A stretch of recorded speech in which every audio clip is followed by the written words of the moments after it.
कुमार जी का सवाल है, वो पूछते हैं क्रॉस 207 पे, वक्रांगी 20 पे, जैन इरिगेशन 58 पे और वेल्सपन लिविंग 130 पर क्या करना चाहिए?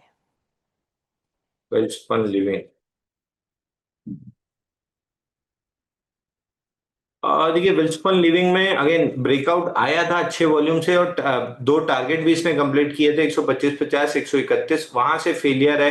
गैप फिल करने नीचे 116 तक आ रहा है, 116 के राउंड रिजेक्शन बनता है तो एक अपॉर्चुनिटी बनेगी बाइंग की, तो मैं भी इस पे बेरिश नहीं हूँ। 115 के नीचे क्लोज करेगा तो बेरिश होऊंगा, नहीं तो 117 में गैप फिल करने के बाद अगर पॉजिटिवली रिएक्ट किया तो बल्कि उल्टा मैं बाई कॉल दूंगा। ओके, जैन इरिगेशन चैन इरिगेशन ये भी हमारी वॉच लिस्ट में है। इसमें कंप्लीटली इनसाइड बार बन रहा है। देखिए 11 सितंबर को 28 मिलियन वॉल्यूम की कैंडल थी, 521% वॉल्यूम राइज।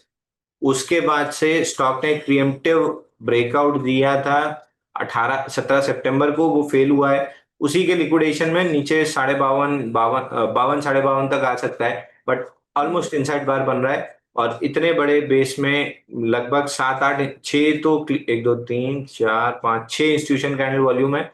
मेरे को नहीं लगता है ब्रेकआउट फेल हुआ है। ये ब्रेकआउट वीक लॉन्ग्स को एलिमिनेट कराने फेल करा के नीचे लाया जा रहा है, हल्का हो रहा है स्टॉक। नेक्स्ट लेग में जिस भी दिन 58.3 के ऊपर क्लोज करेगा ये स्टॉक 70 रुपए आराम से हो जाएगा, तो मैं बहुत जल्दी से एग्जिट की सलाह नहीं दूंगा। 51 तोड़ के क्लोज कर दे, कंप्लीटली पैटर्न फेल करे तभी एग्जिट करना है, नहीं तो इसको समय देना है। निलय का सवाल है, वो पूछते हैं सर्वेश्वर फूड्स के बारे में, 6 महीने का टारगेट क्या होगा सर?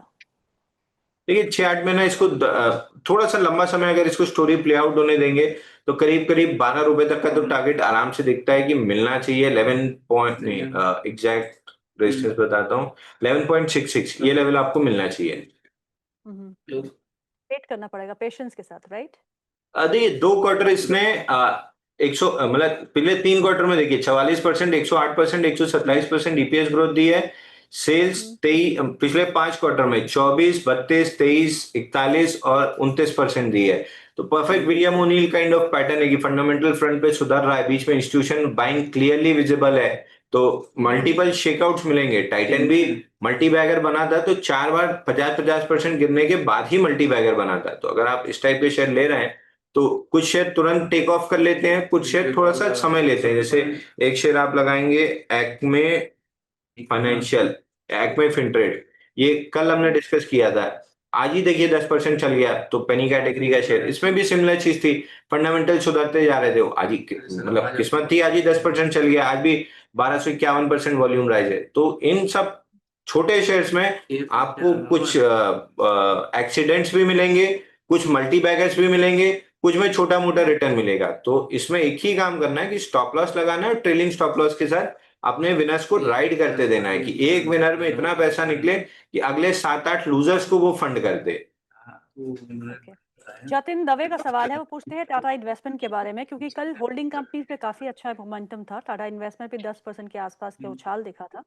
एक महीने का व्यू लेके स्टॉप लॉस क्या होना चाहिए? देखिए इन्वेस्टमेंट कंपनीज तभी चलती हैं जब वैल्यू अनलॉकिंग होती है। अब टाटा कैपिटल की आईपीओ की वजह से वैल्यू अनलॉकिंग दिख रही थी तो 3 दिन में चल गया, अब हो सकता है फिर, और ये 3 दिन में चला, आपको 3 दिन दिख रहा है, मैं पूरा चार्ट देखूंगा तो ये जब 11 मार्च को टॉप आउट हुआ था उसके बाद से 380 दिन हो गए ये नहीं चला है, और अब 380 दिन बाद 3 दिन चला है, फिर अगर 100 दिन अटक गया तो क्या आप इसके साथ अटके रहेंगे? इन्वेस्टमेंट कंपनी में जब कहीं कोई वैल्यू अनलॉकिंग वाला कुछ दिख रहा हो तो ही ट्रेड करना है और फटाफट मोमेंटम ले दे के बाहर भी हो जाना है, बहुत लंबा नहीं पकड़ के बैठना है। सौरभ जायसवाल का सवाल है, सर मैंने आपके कहने पे रिलायंस पावर लिया था, उसमें प्रॉफिट बुक किया है, can you suggest me Adani power, sorry Reliance नहीं अडानी पावर लिया था, अडानी पावर, क्या आप एक नई लेवल सजेस्ट करेंगे for fresh entry for 3 to 4 years? नहीं नहीं, मैं अदानी पावर अब टोटली कम से कम 4 महीने के लिए इस स्टॉक से दूर रहना पसंद करूंगा। जब तक ये अपना पूरा ये जो स्प्लिट का 1:5 हुआ है, मतलब जिसके पास एक शेयर थे उसके बाद 5 शेयर हो गए, यानी नंबर ऑफ शेयर्स की लिक्विडिटी बढ़ी है, मार्केट कैप में कोई बदलाव नहीं है, नंबर ऑफ शेयर्स बढ़े, जब तक ये एब्जॉर्ब नहीं कर लेता है मैं नहीं करूंगा इसमें काम। प्रवीण कुमार का सवाल है, उनका अडानी ग्रीन पे वो मैं नहीं ले रही हूँ, MIC इलेक्ट्रॉनिक 74 पे लिया है, क्या करना है? MICEL 74 पे ले, इसका ऑलमोस्ट ब्रेकआउट फेल हो रहा है। ये पिछले 5-6 दिन में वॉल्यूम बहुत ज्यादा नहीं था, लेकिन ट्यूसडे को बड़े वॉल्यूम पर सेल ऑफ आया है, तो प्रोबेबली ये 49 रुपीज तक नीचे आ सकता है। रिवर्सल अगर इसको बनाना है तो 69.4 अगले 2 दिन में निकालना बहुत जरूरी है, जो कि अनलाइकली दिख रहा है। तो इट इज बेटर कि एक बार एग्जिट करें। अगर निकला 69.4 तो दोबारा बाई देंगे। किरण का सवाल है मोबीक्विक पे शॉर्ट टर्म टारगेट क्या होगा? बाइंग प्राइस इनका 352 है। मोबी क्विक, देखिए मोबी क्विक में पता नहीं क्यों मेरे को एक अब इसको हंच कह लीजिए या कुछ भी कह लीजिए, चार्ट रीडिंग कह लीजिए या पुराने एक्सपीरियंसेस कह लीजिए, नीचे से अच्छी बाइंग आई थी, इंस्टीट्यूशन बाइंग, और क्लियरली डंप भी दिख रहा है। नीचे से पंप अच्छा आया था और क्लियरली डंप दिख रहा है कि 8 सितंबर के बाद डंपिंग स्टार्ट हो गई, और अब ये डंपिंग इंटेंसिफाई होती हुई दिख रही है। इसमें बीच में हमने भी ओला में भी बाय दिया था, इसमें भी बाय दिया था, बट टारगेट अचीव होने के बाद सेकेंड लेवल मतलब सेकेंड राउंड ऑफ बाइंग कभी बनी ही नहीं, जिसके लिए प्रीएम्प्टिव बाई या इस टाइप की चीज भी नहीं बनी। एक बनी थी 15 सितंबर को, जिसमें वीक लॉन्ग स्ट्रैप हुए हैं और अब उनको फ्लश किया जा रहा है, तो मोस्ट लाइकली 231 तक नीचे आ सकता है। फिलहाल के लिए स्टॉक एक्सट्रीमली वीक लग रहा है, 302.95 निकालना बहुत जरूरी है, नहीं तो फिर ये स्टॉक मुंह के बल गिरना स्टार्ट कर देगा। ओके। अनीता जायसवाल का सवाल है, पूछती है आलोक इंडस्ट्रीज के बारे में। 3500 शेयर है 18 रुपए के भाव पे, कैन आई ऐड मोर? 3 से 4 साल का व्यू रखती हैं। देखिए 3 से 4 साल का व्यू है, तो आप कहीं भी 16 रुपए 90 पैसे के आसपास मिले, एक चांस है कि मिल सकता है। मिले तो लेके छोड़ दीजिए और 75 रुपए का अपना टारगेट लगा लीजिए। ओके। स्वप्निल का सवाल है, वो पूछते हैं, अच्छा क्रॉस तो हम एड्रेस कर चुके हैं। अडानी ग्रीन पे बहुत सवाल है, प्लीज प्लीज आप इस प्रोग्राम की रिकॉर्डिंग जरूर देखिएगा, और जो अडानी ग्रीन पे अंशुल ने कहा है उसको जरूर सुनिएगा। आदित्य का कहना है जेएसडब्ल्यू इंफ्रा पर बताइए कितने पर बाय करूं? ये 240 पे आप कहाँ थे जब हम लोग बोल रहे थे, 328 के नीचे जब हम बोल रहे थे कि रोज बाई करके चलिए, मोमेंटम आएगा। अब जब कल पहली प्रॉफिट बुकिंग आई है और आज पुल बैक आया है, तो अब आपको खुशना है जब पुल बैक आ रहा है। ये पुल बैक कितना डीप होगा कितना नहीं होगा किसको पता। तो बाइंग की अपॉर्चुनिटी निकल चुकी, सांप निकल गया, अब लकीर पीट रहे हैं आप, तो अभी इसमें कोई नया ट्रेड नहीं है। जिसके पास है 359 के आसपास प्रॉफिट बुक करने की कोशिश कीजिए, वहां पे कंसोलिडेशन या पुल बैक कुछ भी हो सकता है। फिर वहां से जब नेक्स्ट राउंड ऑफ बाइंग मिलेगी तो 399 का टारगेट मिलेगा, और ओवरऑल स्टॉक को 700 रुपए जाना है। ओके।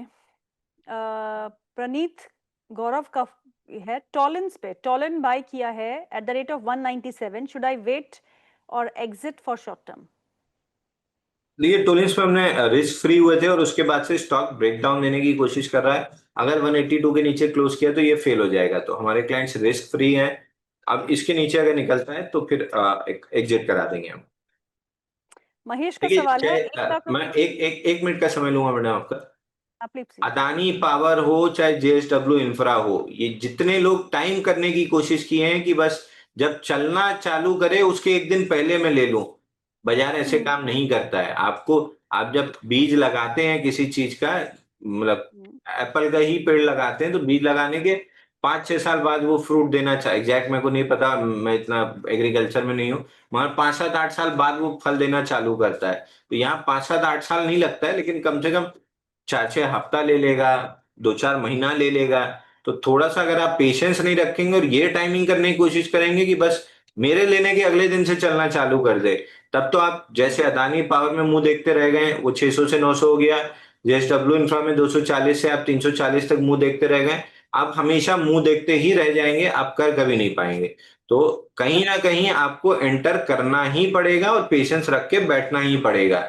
साल भर में 6% एफडी का रिटर्न मिलता है, तब आप नहीं देखते हैं रोज की आज कितना रुपया मिला, कि आज बैंक ने 58 दिया है कि 54 दिया है, तो शेयर प्राइस रोज क्यों देखते हैं। ये टाइमिंग करने की कोशिश, ये टाइमिंग करने की आदत, मैंने इसमें बहुत पैसा खोया है, तो अब मैं ये सब हरकतें नहीं करता, क्योंकि मेरे को पता है ये सब चीजों में सिर्फ एक चीज की गारंटी है, वो है लॉस एंड मिस अपॉर्चुनिटी। तो मेरे को जब लगता है कि बस चलने का समय आ गया है, मैं लेके बैठ जाता हूँ। अब कई बार अर्ली कॉल हो जाता है, कई बार तुरंत चल जाता है, जैसे कल जो दिया एक में वो आज ही चल गया, उसके पहले कुछ अदानी पावर दिया, वो 4-5 हफ्ते ज्यादा समय ले लिया। बट इवेंचुअली जब ये कॉन्फिडेंस है कि जाना इसको ऊपर ही है, जब ये पता है कि 700 रुपए जाना है जेएसडब्ल्यू इंफ्रा को, तो मेरे को इससे कोई फर्क नहीं पड़ता कि मैंने 340 में लिया कि 300 में लिया। 700 पे पहुंचने के बाद मेरे को प्रॉफिट ही देगा। करेक्ट। महेश बोलते हैं उनके पास 1 लाख रुपए है, इन्वेस्टमेंट कहाँ करूं, स्टॉक बता दीजिए।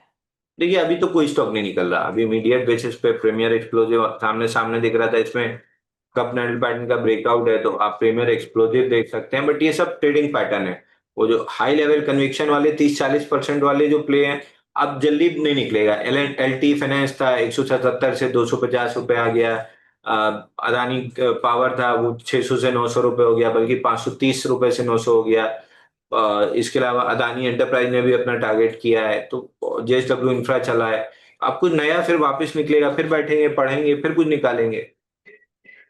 साजन सिंह का सवाल है, वो पूछते हैं नेटवर्क 18 के बारे में। 600 शेयर है, 59 रुपीज 95 पैसा पे, आपसे राय मांग रही हैं। देखिए शॉर्ट टर्म में तो इसमें कोई पैटर्न नहीं बन रहा है, जो बना था 2 बार चला, तीसरी बार फेल हो गया, और फेल होके भी अपना 53 का जो मेजर सपोर्ट है उसको टेस्ट करने आ रहा है। शॉर्ट टर्म ट्रेडिंग वालों के लिए कोई अपॉर्चुनिटी नहीं है, लॉन्ग टर्म ट्रेडिंग वालों के लिए प्रोबेबली 53 51.6 इस जोन में जब भी वीकली चार्ट पे कोई रिवर्सल बनेगा हम बाई करके चलेंगे, क्योंकि 77 रुपए हमको आते हुए दिख रहा है। बस केवल एंट्री चाहिए, एंट्री कब मिलेगी, जब कोई बुलिश एविडेंस बनेगा। अगर बुलिश एविडेंस बना तो हम वापस से इसमें लॉन्ग साइड में घुसेंगे। ओके। हर्षित का सवाल है, पूछते हैं श्री लोटस के 200 शेयर 200 की बाइंग है, प्लीज सजेस्ट स्टॉप लॉस और टारगेट। देखिए लोटस में तो clearly pump and dump kind of activity दिख रही है, जबकि वॉल्यूम पैटर्न इसमें सॉरी आईपीओ बेस ब्रेकआउट था, तो पंप करा के किसी ने अपना माल डंप किया है। एकदम क्लियर एविडेंस है कि हल मतलब 2 राउंड में बाइंग आई है, उसके बाद 2 राउंड में उतने ही वॉल्यूम से सेलिंग आई है, तो clearly pump and dump kind of activity दिख रही है। मैं फिलहाल इस स्टॉक से दूर रहूंगा। ये आईपीओ बेस भी मैं प्ले नहीं करूंगा। परसों तक मेरे को लग रहा था कि ये आईपीओ बेस प्ले करना चाहिए, बट जो ओवरहेड सप्लाई है वो क्लियरली इस पंप में डंप होना स्टार्ट हो रही है, तो इसमें pump and dump type of activity दिख रही है। I am not a buyer, चल जाए बहुत बेहतरीन है, मैं नहीं कर रहा हूं इसमें, क्योंकि जहां पे मेरा हार्ड अर्न मनी है मैं इस टाइप के शेयर में नहीं जाऊंगा। थोड़ा या तो क्लीन पैटर्न बने तब मैं ट्रेड करूंगा, नहीं तो मैं नहीं करूंगा। केवल चार्ट पे देखें तो 195 के नीचे क्लोज होने पे पैटर्न फेल होगा, बट जिस हिसाब से डंप हुआ है स्टॉक, मे भी 195 के नीचे किसी भी मतलब आज जाए कल जाए परसों जाए, अगर गया तो फिर और तेजी से सेलिंग आएगी। अगर ये सस्टेन कर जाता है तो 208 210 तक जा सकता है। एक आखिरी सवाल ले लेते हैं। राकेश दयाल का सवाल है, वो पूछते हैं एनएफएल के बारे में। एनएफएल के 1000 शेयर्स है उनके पास एट 99 रुपीज 52 पैसा, प्लीज सजेस्ट क्या करना चाहिए। देखिए 94 का क्लोजिंग बेसिस स्टॉप लॉस ले लीजिए, 95.3 का सपोर्ट है, 91 रुपए बफर देके 94 का स्टॉप लॉस ले लीजिए। और जैसे गर्मियों में कूलर और एसी वाली थीम नहीं चली थी, इस मॉनसून के पहले फर्टिलाइजर वाली थीम एक मोमेंटम दी और सेकेंड लेग मोमेंटम नहीं आया है, तो अगर और 2-3 हफ्ते 4 हफ्ते में नहीं आया तो मैं इन स्टॉक्स को अपनी वॉलेट लिस्ट से बाहर कर दूंगा, क्योंकि फिर सीजन ही खत्म हो जाएगा इनका। अंशुल और कोई स्टॉक? प्रीमियर एक्सप्लोसिव तो एक्सप्लोजन हो ही रहा है, 3% ऊपर है। एक आरबीएल बैंक हमने सुबह से दे रखा है, आरबीएल बैंक दे के रखा है 11 बजे से 273 पे, अभी चल रहा है 275 के आसपास। आरबीएल बैंक में आया है, ये कल परसों भी डिस्कस हुआ था कि ब्रेकआउट के बाद 10-12 दिन हो गए चल नहीं रहा है, आज ओपन लो के साथ चला। इसे कल ही डिस्कस किया था हमने, या कल या परसों, कि जिस भी दिन ओपन लो के साथ चला और वॉल्यूम थोड़ा पिकअप किया हम बाई देंगे, तो सुबह ओपन लो के साथ चला और वॉल्यूम पिकअप किया था। हम 273 से क्लाइंट्स लॉन्ग है। हम तो 8-10 अपना 7-8% का एफडी का रिटर्न लेके बाहर हो जाएंगे, बट ओवरऑल इसमें 87 वीक्स या 415 डेज का कप एंडल पैटर्न बना है। मोस्ट लाइकली ये स्टॉक आपको अगर 1 साल के लिए छोड़ते हैं, जैसे कन्विक्शन वाला पैटर्न आरबीएल बैंक के साथ एक ही दिक्कत है कि मेरे को थोड़ा सा कॉर्पोरेट गवर्नेंस और इस टाइप का एक डाउट रहता है, केवल और केवल चार्ट स्ट्रक्चर पे जाएं, आराम से 350 का टारगेट मिलना चाहिए।